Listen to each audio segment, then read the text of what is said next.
ચાલો બાળકો, આજે આપણે આપણા ઘરની અંદર જે મસાલા વપરાય છે એ મસાલા વિશે શીખવાનું છે.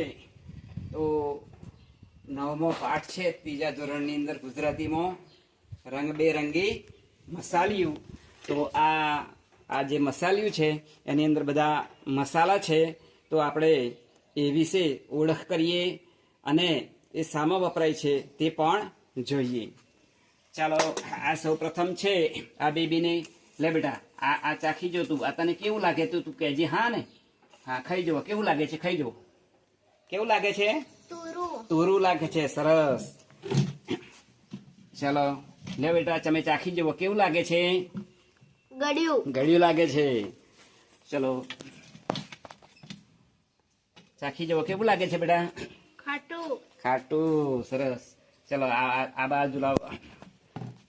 કેવું લાગે છે? ચાખી જવો. કેવું લાગે છે? તીખું લાગે છે. સરસ. ચલો હાથ લાવો બીજું. હા, ચાખી જવો. કેવું લાગે છે? ચાખી જવા જો. ખારું લાગે છે. ચલો તમે ચાખી જવો બેટા. કેવું લાગે છે? કડવું લાગે છે.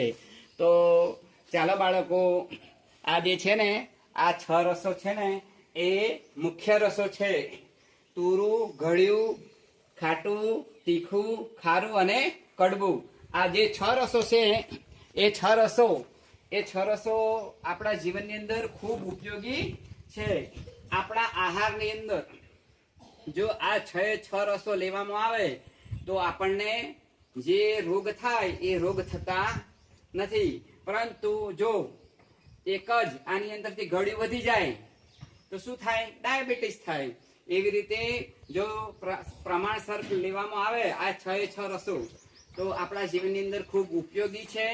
આ 6 રસો જે છે એ વધારે શામાં વપરાય છે? તો દાળમાં વપરાતા હોય છે. કે આપણે દાળ ખાતા હોય તો આ 6 રસો આવી જતા હોય છે. તો આવી રીતે આપણે એ વધારેમાં વધારે 6 રસો પ્રમાણસર લેવા માટે આપણે ઉપયોગ કરીશું. બરાબર બેટા? આ જે તુરું છે એ શામાં વપરાય? દાળમાં વપરાય. શામાં વપરાય? દાળમાં વપરાય છે. આ ગળી શામાં વપરાય બેટા? ખોરાક આ જે ગોળ છે એ શામાં વપરાય? દાળમાં વપરાય છે. સરસ બેટા. તીખી ખાટી આંબલી શામાં વપરાય? દાળમાં વપરાય છે. હા. પછી આ જે તીખું છે એ શામાં વપરાય? મરચું બેટા? શાકમાં. બીજા કશામાં વપરાય છે? શું બનાવવા? દાળમાં. સરસ. અને ગોટા બનાવવા પણ વપરાય. બરાબર. પછી આ ખારું છે બેટા, એ શેમાં વપરાય છે? ખારું મીઠું દાળમાં વપરાય. બરાબર. સરસ. પછી